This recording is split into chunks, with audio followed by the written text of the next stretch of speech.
დღეს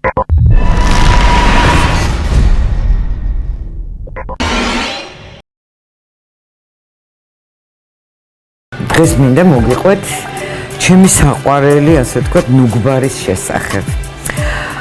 მართალი გითხრათ, რა არის ეს ნუგბარი? არ არის, იმიტომ რომ ეს არ არის, ასე ვთქვათ, ძირითადი საკვების შემდეგ შემოსატანი საჭმელი.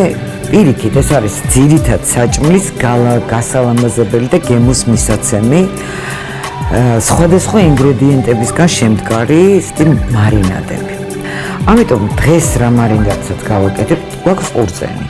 შეგიძლიათ გააკეთოთ მარინადი შინდისგან, ვაშლისგან, შავი ქლიავისგან, კომშისგან. ყურძენი შეგიძლიათ აიღოთ თლიანად, ესე კუნძულებად.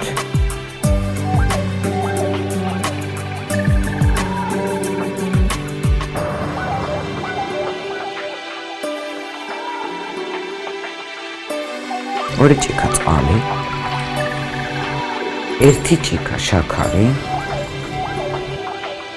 ერთი სუფრის კოვზი მარილი, რამდენიმე ცალი დაფნის ფოთოლი, მიხაკი, რამდენიმე ცალი და სურნელოვანი ციცაკაც ასევე რამდენიმე ცალი. ეს უნდა დავდგათ ცეცხლზე და იდუღოს დაახლოებით 5 წუთი. და შემდეგ შედის უკვე თავისას აკეთებს ძმარი.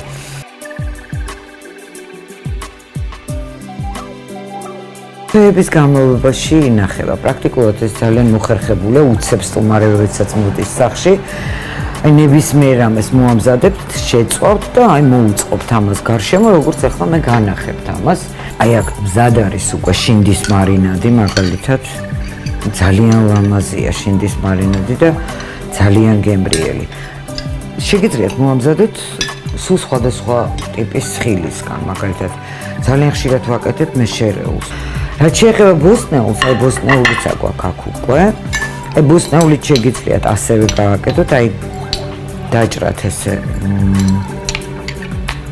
სტაფილო, ჭარხალი. ძალიან გემრიელია ყვავილოვანი კომბოსტო.